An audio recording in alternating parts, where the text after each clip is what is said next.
जे number 1 पॉइंटा जाहैबाय जे जोंहा APSC UPSC जे जिनिसखौ जों अलरेडी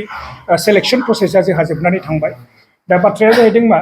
जों एडभार्टाइज होनाय समावहाय बे एपीएससी यूपीएससी को एडभार्टाइज होनाय समावहाय बेवहाय दंमोन जे एइबारनिफ्राय जे 75% को गभर्नमेन्टआ कन्ट्रिबिउसन खालामगोन जेसेबां फिस माने फैयो बोसोरसेयाव आरो 25% को स्टुडेन्टफोरनिफ्राय केन्डिडेटफ्रा बेखौ माने मा होनो माने केन्डिडेटफ्रा बेखौ कन्ट्रिबिउसन खालामनांगौमोन नाथाय बाथ्राया जाहैदों दा जोंनि बिटिसि सरकारा दा मोनसे दिनै डिसिसन लादों आरो जोंखौ फोरमायहरदों जे नैबे स्टुडेन्टफ्रा बा केन्डिडेट्सफ्रा जे कन्ट्रिबिउसन खालामनांगौ 25% कन्ट्रिबिउसन बेखौ अलरेडी एक्जेम्प्टेड खालामनाय जाबाय गतिके आगोलनि बादि जेरैहाय एपीएससी यूपीएससीआव जों फ्रि अफ कस्ट माने कचिंखौ होदोंमोन एबारबो फ्रियावनो बिथांमोनहा माने बे कचिंखौ लानो हागोन आरो बेखौ गासिबो जोंनि सरकारानो होजोबगोन गतिके बेवहाय दा सिन्था जानांगौनि खोथा गैया आंनावबो बहुत टेलिफन फैदोंमोन सार बेखौ जुदि एक्जेम्पसन जुदि खालामोब्ला खारन जों कन्ट्रिबिउट खालामनो हाया गतिके दिनै मोजां डिसिसन लादों होननानै आं सानो आरो नेक्स्ट नाम्बार 2आ जाहैबाय जे एलपि आरो यूपी जेनाखि रिसेन्टलि जोङो नैबे 20 जुन 2025 बावहाय जोङो एडभार्टाइजमेन्ट होदों बेखौ इतिमध्ये जोंनि वेबसाइटआव जों होबाय आरो पेपारावबो अलरेडी बे ओंखारबाय गतिके बे एडभार्टाइजमेन्टआ जोंनि लास्ट डेटआ जाहैबाय 3 तारिख जुलाइ 2025 लास्ट डेट दा जों नुदों जे जोंनि आगोलनि दाखालि जे अदालगुरियावहाय जोङो ग्रेजुएट टिचार आरो पोस्ट ग्रेजुएट टिचारनि जेला जों एप्लिकेसन होदोंमोन माने एप्लिकेसन होदोंमोन एडभार्टाइजमेन्ट होदोंमोन बे समावहाय गोबां माने माबाफ्रा मा होनो केन्डिडेटफ्रा फैनानै बुंदोंमोन आरो एक्सटेनसन खालामबावनांगौ खारन माने कयेकजना बेयाव एप्लाइ खालामनो हायाखै दा जोङो रिक्वेस्ट खालामनो नागिरदों एबार जे नैबे लास्ट डेट 3 जुलाइ जेनाखि जों लास्ट डेट 2025 नि बे डेटनि गेजेरावनो जाहाथे साफ्रोमबो केन्डिडेटफ्रा इलिजिबल केन्डिडेटफ्रा जाहाथे एप्लाइ खालामो मानोना जोङो बे जुलाइ लास्ट पार्टआवनो जों होनो थाखाय जों सेस्था खालामदों माने बे प्रसेसखौ कमप्लिट खालामनो थाखाय जोङो सेस्था खालामदों दा बिनि थाखायनो साफ्रोमबो केन्डिडेटनिसिम आंनि रिक्वेस्ट थाबाय जाहाथे 3 जुलाइनि गेजेरावनो बिथांमोना जाहाथे एप्लाइ खालामो आरो बेजों लोगोसेनो जोंहा एलपि आरो यूपी स्कुलावहाय मोनसे जोङो एबार गोदान बेनो फार्स्ट टाइम जोंनि हयथ' एजुकेसन डिपार्टमेन्टआव आं गुबुन डिपार्टमेन्टखौ बुङा जे 3% जेनाखि रिजार्भेसन फर मार्टायार्स आरो भिक्टिम जानाय फेमिलि बड'लेण्ड मुभमेन्टआव जाय माने मार्टायार्स बा भिक्टिम जादों बिथांमोननि फेमिलिफ्रा बे 3% जोङो रिजार्भेसन खालामनाय जादों आरो बिनि थाखायनो माने एबार जोंनि भिक्टिमाइज फेमिलिफ्रा बे एप्लाइ खालामनो हागोन बे रिजार्भेसनावहाय आरो मेरिट बेसिसाव जों बेखौ सेलेक्सन खालामनाय जागोन खारन जोंनि सेलेक्सना मेरिट बेसिसाव जायो आरो लास्ट जोंहा मोनसे पइन्ट दंबावो जे candidates from newly included villages in BTR जे माने दा जे जोंहा नैबे गोदानैनो जोंनि माखासे गामिया जे हाबसनबाय जोंनि बिटिआरआवहाय गतिके बै गामियाव जाय केन्डिडेटफ्रा माने इलिजिबल केन्डिडेट्सफोर दङ बिसोरो एप्लाइ खालामनो हागोन आरो माने फार्स्ट प्रिफारेन्स जोंनि एडभार्टाइजमेन्टआव जों प्रत्येकआवनो होयो जे गासिबावबो फार्स्ट प्रिफारेन्सखौ जों बिटिसि केन्डिडेटनो होनाय जागोन आरो बेवहाय बिसोरबो फार्स्ट प्रिफारेन्सखौ मोनगोन दा बिनि थाखायनो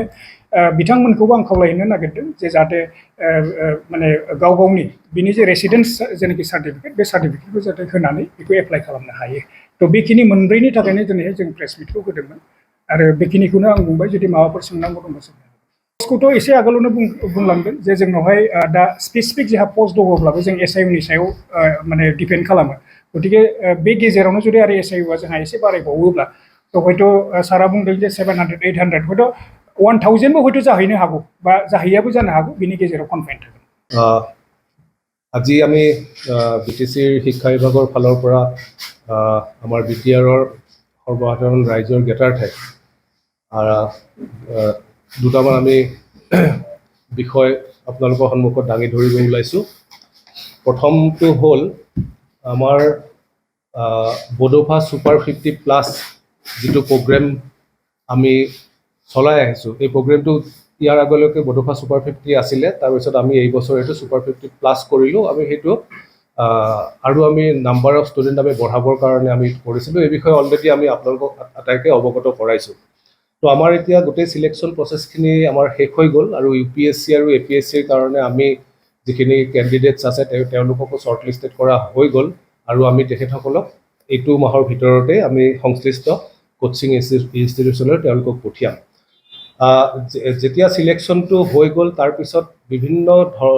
কেণ্ডিডেটসকলৰ পৰা আমাৰ ওচৰলৈ ৰিপ্ৰেজেণ্টেশ্যন আহিলে যে যিটো ফিজ আছিলে এই ফিজটো ক্ষেত্ৰত তেখেতসকলক এক্সেমশ্যন কৰিব লাগে। চ' এই বিষয়ত মই কথাটো কৈ দিওঁ যে যোৱা বছৰলৈকে আমাৰ এই প্ৰগ্ৰেমৰ অন্তৰত গোটেই প্ৰগ্ৰামটো 100% government sponsored 100% government sponsored programme আছিলে। এইবাৰৰ ক্ষেত্ৰত চৰকাৰে এটা ডিচিশ্যন লৈছিলে যে UPSC Super 50 আৰু APSC Super 50 যি প্ৰগ্ৰাম দুটা আছে তাৰ ক্ষেত্ৰত 75% গভৰ্ণমেণ্টৰ কণ্ট্ৰিবিউশ্যন থাকিব আৰু 25% ষ্টুডেণ্টৰ কণ্ট্ৰিবিউশ্যন থাকিব। কিন্তু আমাৰ বাছনিখিনি শেষ হোৱাৰ পিছত আমি বিভিন্ন ধৰণৰ ৰিপ্ৰেজেণ্টেশ্যন পালোঁ ষ্টুডেণ্টৰ পৰা বা তেখেতসকলৰ ফেমিলিৰ ফালৰ পৰাও যে তেখেতসকলে এই যিটো কণ্ট্ৰিবিউশ্যন আমি দিয়াৰ কথা কৈছিলোঁ 25% কণ্ট্ৰিবিউশ্যন তেওঁলোকে দিবলৈ সমৰ্থ তেখেতসকলৰ নাই। এই গোটেই বিষয়টো চৰকাৰে আলোচনা কৰিলে আৰু চৰকাৰে আজি এটা সিদ্ধান্ত ল'লে যে যোৱা বছৰৰ নিচিনাকৈ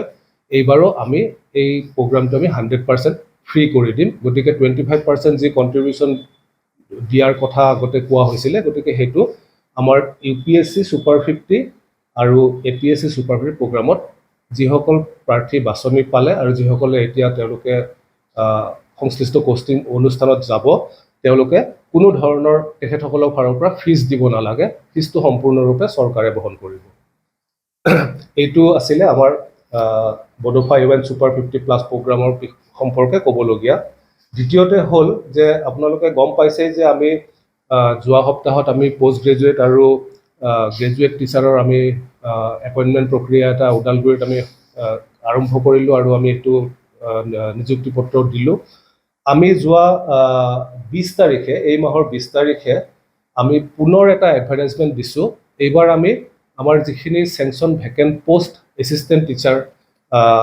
আৰ্টছ ছায়েন্স আৰু হিন্দীত যিখিনি আমাৰ ইয়াতে BTC বিভিন্ন LP স্কুল আৰু ME স্কুলত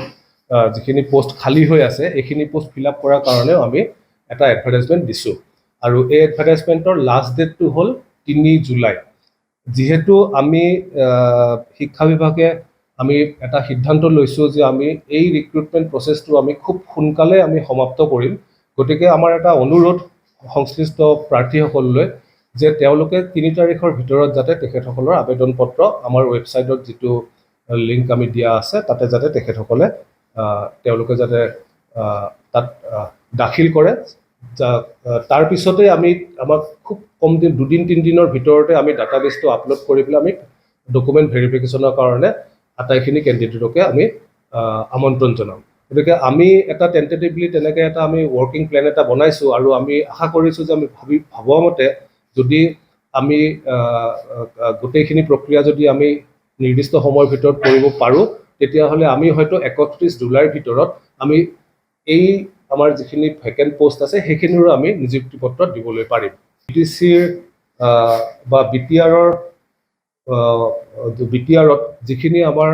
নতুনকৈ আমাৰ ভিলেজেছ বা নতুনকৈ গাঁও যিখিনি ইনক্লুড হৈছে সেই আমাৰ গাঁৱৰ বা সেই এৰিয়াৰো যিসকল এলিজিবল কেণ্ডিডেট আছে তেখেতসকলেও এই আমাৰ যিটো প্ৰক্ৰিয়া আছে প্ৰক্ৰিয়াটোত অংশগ্ৰহণ কৰিব পাৰিব। আৰু 3 নম্বৰতে হ'ল যিটো আমি অলৰেডি আমাৰ এডভাৰটাইজমেণ্টতো আমি জনাই দিছোঁ কিন্তু আজি পুনৰবাৰ আপোনালোকৰ জৰিয়তে আৰু জনাব বিচাৰিছোঁ যে আমাৰ বড়োলেণ্ড মুভমেণ্টত যিসকল মাৰ্টিয়াৰ্ছ আৰু ভিক্টিমছ ফেমিলি আছিলে তেওঁলোকৰ কাৰণে এইবাৰ এই আমাৰ বাছনি প্ৰক্ৰিয়াটোত 3% এটা ৰিজাৰ্ভেশ্যন ৰাখিবৰ কাৰণে চৰকাৰে এটা সিদ্ধান্ত লৈছে।